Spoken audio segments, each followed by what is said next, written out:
All right. Up next is Kamil, who's going to talk about grid topology versus gossipsub. And I want to point out, so Kamil, he and I have known each other since, what, 2018? First time we met. Yeah, first time we met, maybe. And he's coming from, you don't live in Astana, though, right? No, Almaty, Almaty, Kazakhstan. Kazakhstan. Yes. Okay, and he's one of the C++ libp2p maintainers and also founder of, how do you say your name? Quadrivium. Yes. So many complicated Yes. words. And they are doing, you have to mirror your display. Yes, yes. They're working on the beam chain, among many other things, yeah? Yes, I will talk about that as well. Excellent. As soon as I... So you go to display settings. Yes, I'm trying.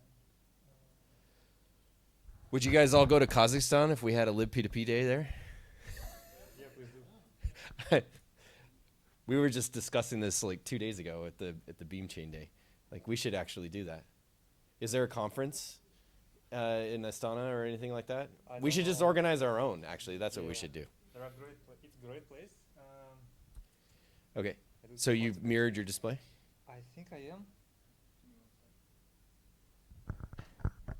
We have to queue it up.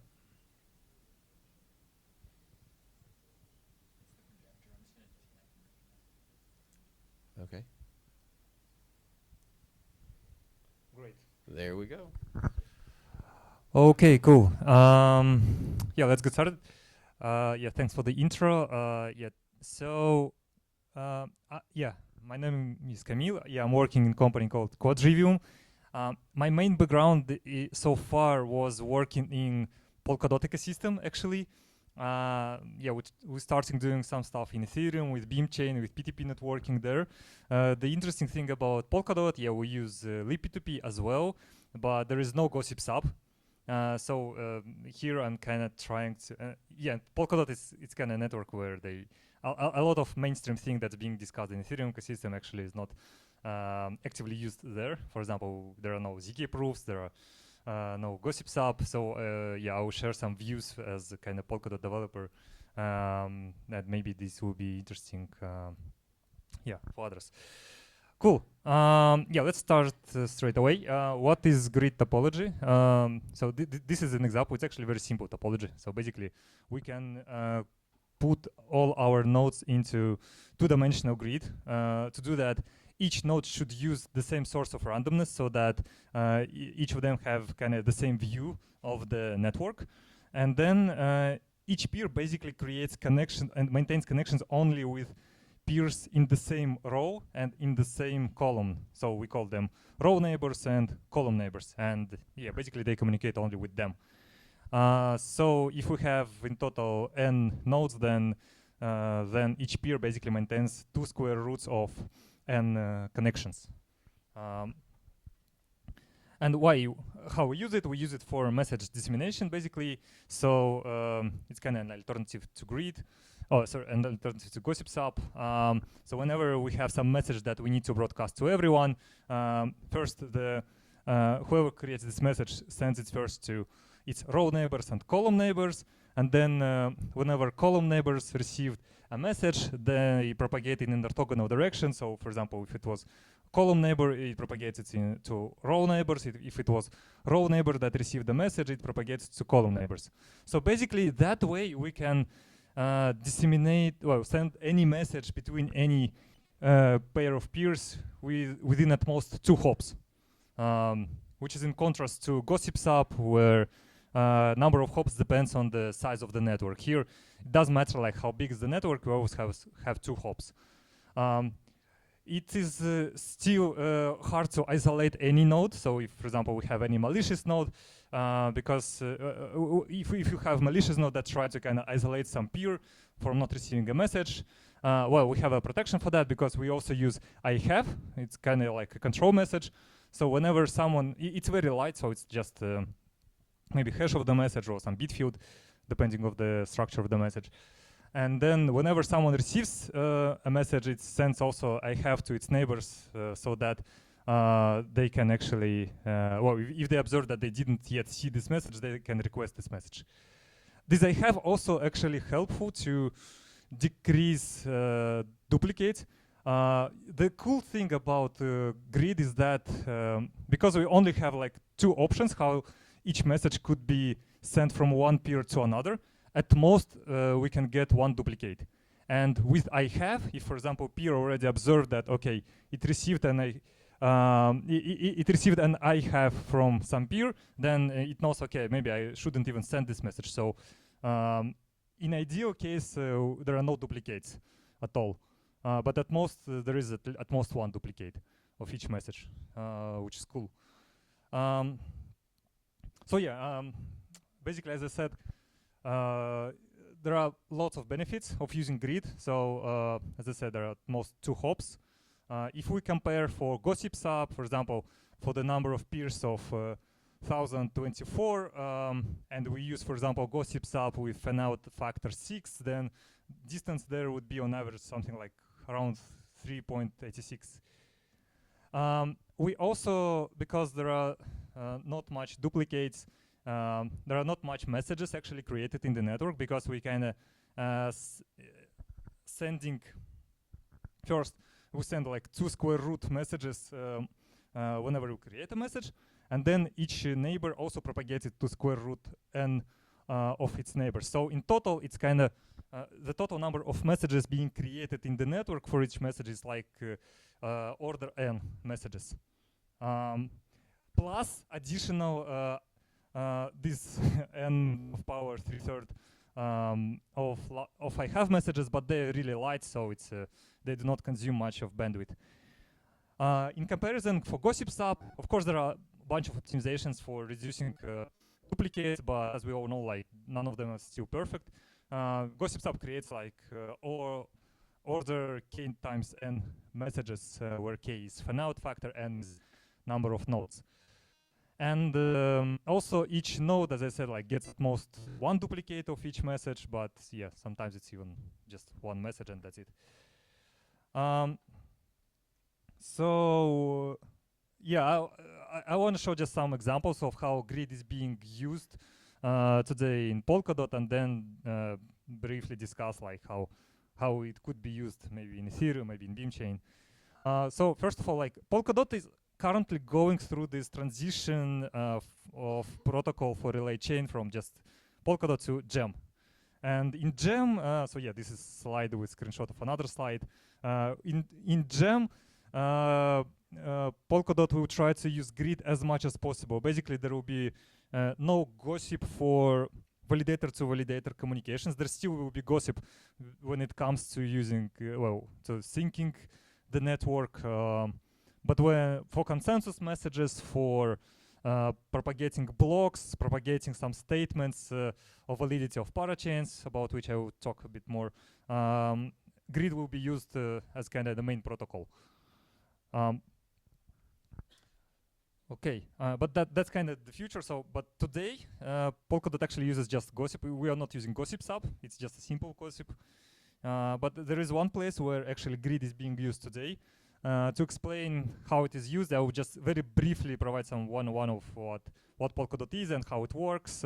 So basically, Polkadot is kind of a settlement layer for parachains, where relay chain is actually responsible for validating the state transition of parachains, but there are no ZK proofs. We just relay chain validators are split into groups, so-called back. So each group is assigned to one parachain. And inside each group, each group is kind of connected using cluster topology. What is called in Polkadot cluster is basically so everyone is connected to everyone. And these clusters, they very small. It's like 4 or 5 validators. And then inside this cluster, validators, they accept the block from parachain. They statelessly execute it. And if everyone agree that this block is valid, they create a statement that this parachain block is valid. And the next thing is, this statement is created by some validators. So different colors mean different backing groups. And these are validators. So this statement is created. And then we need to send this statement to the next block proposer, next block author. The thing is that we do not know in advance who would be the next block proposer, because well, there is an algorithm used called BAPE, which uses VRFs to kind of hide your identity before you identity of block proposer before actually the block is created. And therefore, since we don't know who will be the next block proposer, we will be sending this statement to everyone, to every validator. And our task to do this as soon as possible, so that, yeah, basically the statement of validity of parachain will be part of the next block. And this is where grid comes to help. So here, for example, we have this statement sender. He sends this first to all of its column neighbors and its row neighbors. There is small optimization that we do not send this statement to the validator that is in the same baking group. So yeah, as I said, like same color means same group, because well, this validator already has this statement because it obtained it during validation. And then yes, second hope, like this yellow validator would just send to everyone, to every its row neighbor, and eventually block author would receive this statement. That's just an example of how grid could be helpful and how it's used today, yeah, in Polkadot. So how can we take advantage of that, and how we're thinking about grid applying in Ethereum?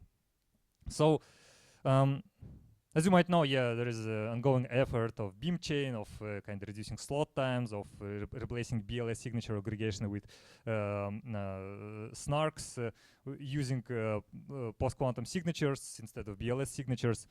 The thing is that with that transition, we kind of increase the size of signatures. We also now use snarks, and because we use snarks, they are quite relatively heavy to generate, and we cannot anymore simply assign random validator to be an aggregator that is creating the snark.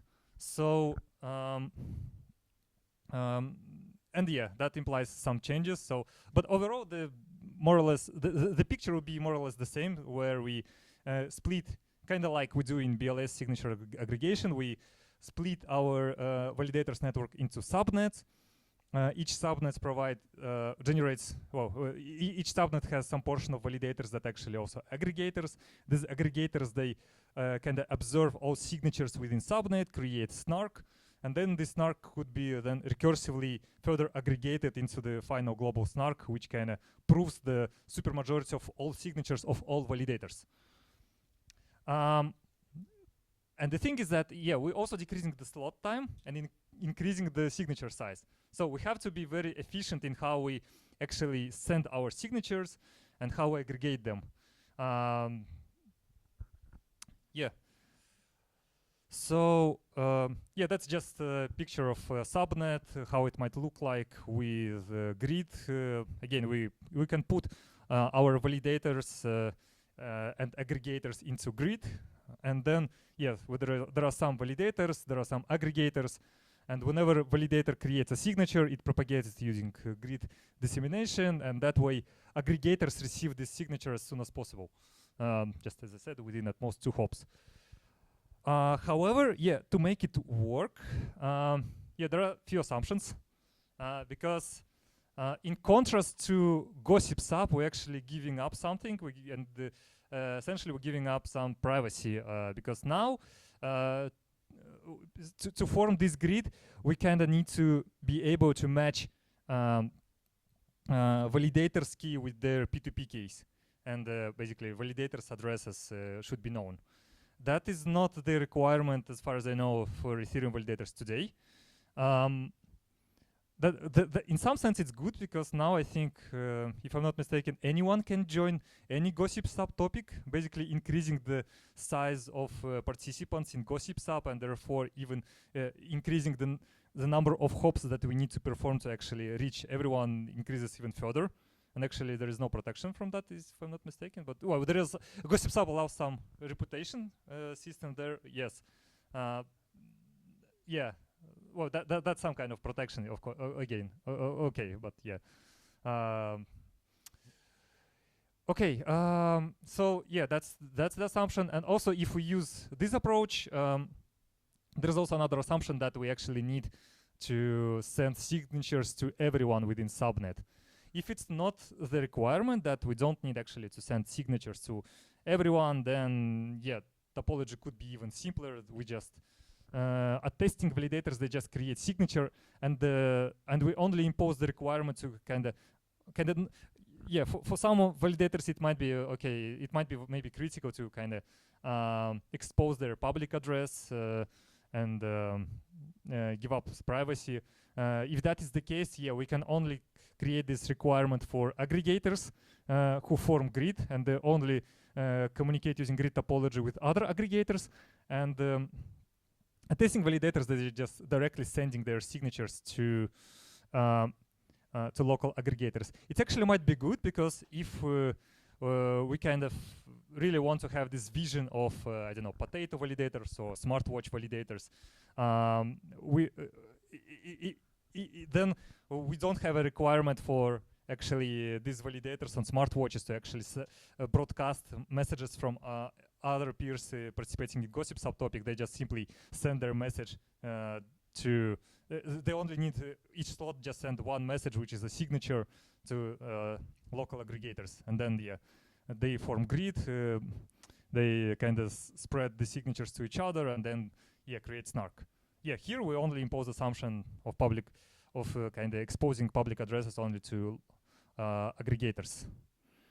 Yeah, to demonstrate actually and test different assumptions for signature aggregation, yeah, we created a simulator. It is called BeamSim. It is available by this GitHub link. Yeah, it is a discrete event simulator. We use NS3 as backend.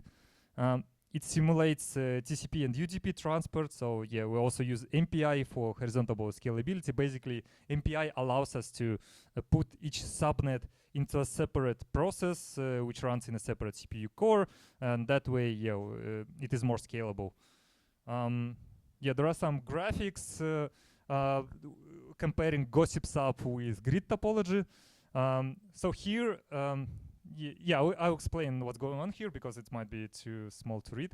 But basically, what we did here is like we have eight subnets. So this picture.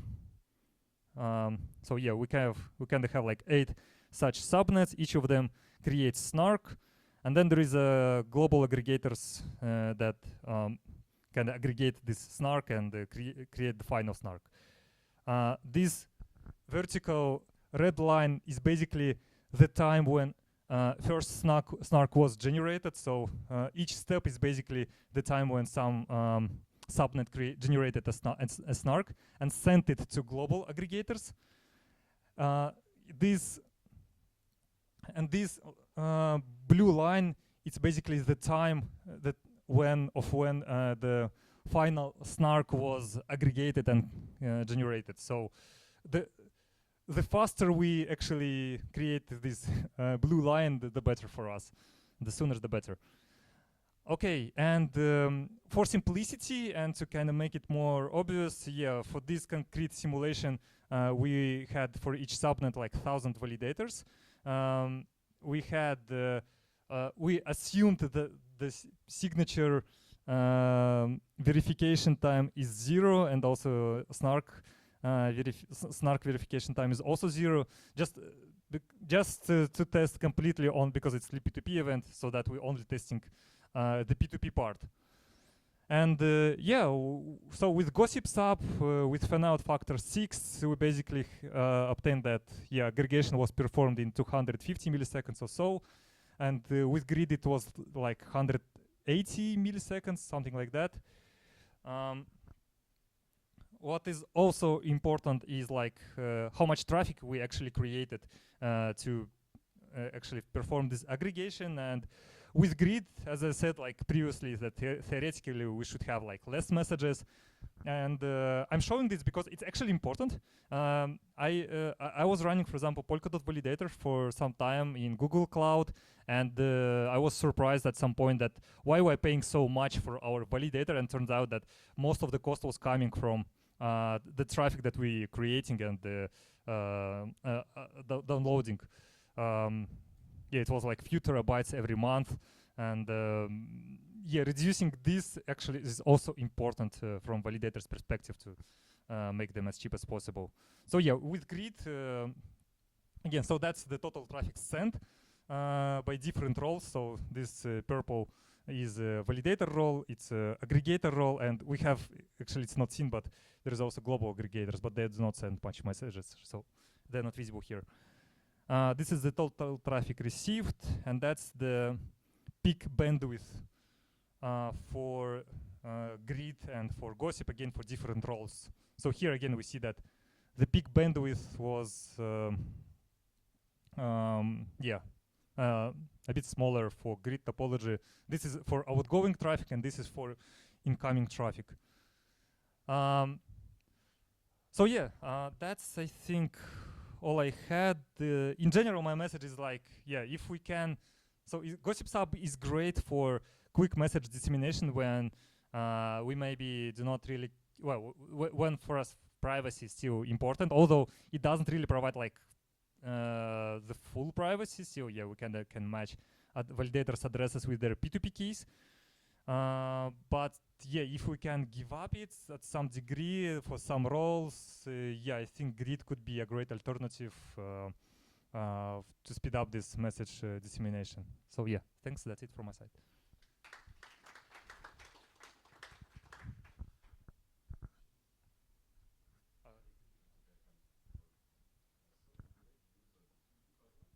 Sorry? Yes, 2D grid. Yeah, for our test, we currently use only two-dimensional grid, but it also could be, yeah, if the thing is that we have this now requirement that we have to establish two square root connections to everyone, right? We can actually decrease this number of connections. If we have like three-dimensional grid, then it becomes like not two square roots of n, but rather three square root, not square root, but cubic root of n. Yeah, we can use three dimensions or more dimensions if needed, depending on like how much hops we can afford. Yeah.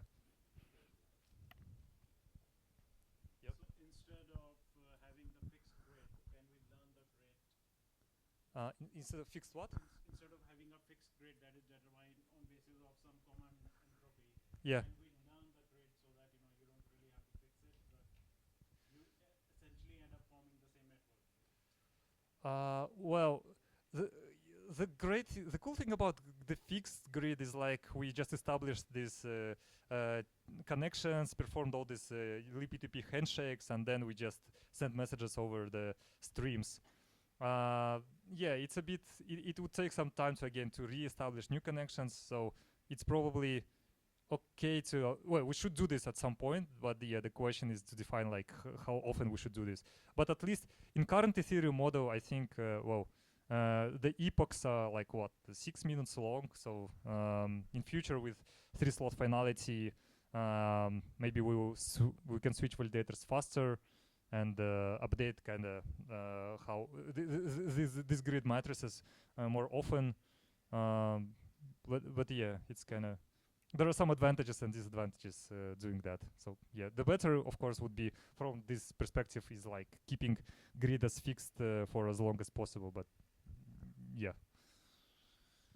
If you really have this fixed structure and fixed nodes, another nice structure that you can really hyper to, Uh, then you can on hyper to you can have very nice fixed properties. you mean It's multi-hop, but yeah. but you kind of everything is propagated in a very nice. Yeah, hypercube is like we create. Yes, Azure Cube and basically you are connected to. So you have bit flipping when your connections are bit flips. Mm-hmm. So you have a fixed ID space based on number of nodes, and then you are bit flipping when you are sending to those nodes. Mm. And then the destination and everything. I mean, it's just a different construct for the fixed structures. Yeah.